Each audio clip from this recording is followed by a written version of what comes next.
ಸ್ನೇಹಿತರೆ ನಮಸ್ಕಾರ, ನಾನು ಲಕ್ಕಿ. ನಿಮ್ಮ ವಸ್ತುಗಳಿಗೆ ನೀವೇ ಜವಾಬ್ದಾರರು.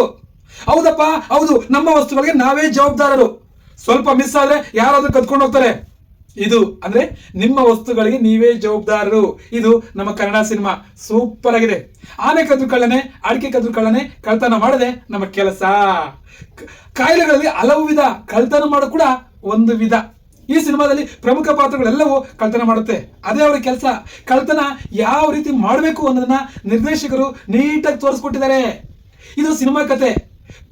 ನನ್ನ ಪೂರ್ತಿ ಕತೆ ಸಿನ್ ಟು ಸಿನ್ ಕತೆ ಹೇಳಲ್ಲ. ಸಿನ್ ಟು ಸಿನ್ ಕತೆ ಹೇಳಿದ್ರೆ ನಿಮಗೆ ಸಿನಿಮಾ ನೋಡೋಕೆ ಕಿಕ್ಕಿರಲ್ಲ. ಅದಕ್ಕೆ ನೀವು ಪೂರ್ತಿ ಕತೆನ ತಿಳ್ಕೊಬೇಕಾದ್ರೆ ಥಿಯೇಟರ್ ಅಲ್ಲಿ ಸಿನಿಮಾ ನೋಡಿ. ಇದು ಕಳ್ತನ ಮಾಡೋದು ಸಿನಿಮಾದಲ್ಲಿ ನೋಡಕ್ ಮಾತ್ರ ಮಜಾ. ದಯವಿಟ್ಟು ಯಾರು ಕಳ್ತನ ಮಾಡಬೇಡಿ. ಓಕೆ, ನನಗಂತೂ ಒಂದು ಒಳ್ಳೆ ಸಿನಿಮಾ ನೋಡಿದ ಅನುಭವ ಆಯ್ತು. ಅದ್ಭುತ ಅಲ್ಲ, ಅತ್ಯದ್ಭುತವಾಗಿದೆ. ಕುಟುಂಬ ಸಮೇತರಾಗಿ ಥಿಯೇಟರ್ಗೆ ಹೋಗಿ ಈ ಸಿನಿಮಾನ ನೋಡಿ. ಕೊಟ್ಟ ಕಾಸಿಗೆ ಮೋಸ ಇಲ್ಲ. ಧನ್ಯವಾದಗಳು.